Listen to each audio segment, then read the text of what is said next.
Praise the Lord. യെശയ്യാ പ്രവാചകൻ്റെ പുസ്തകം 39-ാം അധ്യായം അതിൻ്റെ 1 മുതൽ 8 വരെയുള്ളതായ വേദവാക്യങ്ങൾ.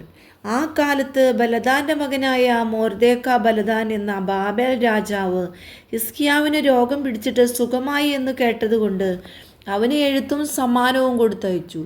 ഹിസ്കിയാവ് അവരെക്കുറിച്ച് സന്തോഷിച്ചു. തൻ്റെ ഭണ്ഡാരഗ്രഹവും പൊന്നും വെള്ളിയും സുഗന്ധവർഗവും പരിമള തൈലവും ആയുധശാലയൊക്കെയും തൻ്റെ ഭണ്ഡാരത്തിലുള്ള സകലവും അവരെ കാണിച്ചു. തൻ്റെ രാജധാനിയിലും തൻ്റെ ആധിപത്യത്തിൽപ്പെട്ട സകലത്തിലും ഹിസ്കിയാവ് അവരെ കാണിക്കാത്ത ഒരു വസ്തുവുമില്ലായിരുന്നു. അപ്പോൾ യെശയ്യാ പ്രവാചകൻ ഹിസ്കിയാ രാജാവിൻ്റെ അടുക്കൽ വന്നവനോട്, ഈ പുരുഷന്മാർ എന്തു പറഞ്ഞു? അവർ എവിടെ നിന്നു നിന്റെ അടുക്കൽ വന്നു എന്ന് ചോദിച്ചതിന് ഹിസ്കിയാവ്, അവർ ഒരു ദൂരദേശത്തു നിന്ന് ബാബേലിൽ നിന്ന് തന്നെ എൻ്റെ അടുക്കൽ വന്നിരിക്കുന്നു എന്ന് പറഞ്ഞു. അവർ നിന്റെ രാജധാനിയിൽ എന്തെല്ലാം കണ്ടു എന്ന് ചോദിച്ചതിന് ഹിസ്കിയാവ്, എൻ്റെ രാജധാനിയിലുള്ളതൊക്കെയും അവർ കണ്ടു. എൻ്റെ ഭണ്ഡാരത്തിൽ ഞാൻ അവരെ കാണിക്കാത്ത ഒരു വസ്തുവുമില്ല എന്ന് ഉത്തരം പറഞ്ഞു. അപ്പോൾ യെശയ്യാവ് ഹിസ്കിയാവിനോട് പറഞ്ഞത്, സൈന്യങ്ങളുടെ യഹോവയുടെ വചനം കേട്ടുകൊള്ളുക.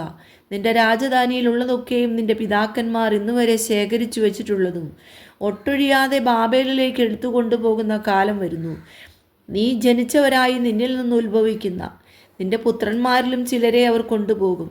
അവർ ബാബേൽ രാജാവിൻ്റെ രാജധാനിയിൽ ഷണ്ഡന്മാരായിരിക്കുമെന്ന് യഹോവ അരുളി ചെയ്യുന്നു. അതിന് ഹിസ്കിയാവ് യെശയ്യാവോട്, നീ പറഞ്ഞിരിക്കുന്ന യഹോവയുടെ വചനം നല്ലത് എന്ന് പറഞ്ഞു.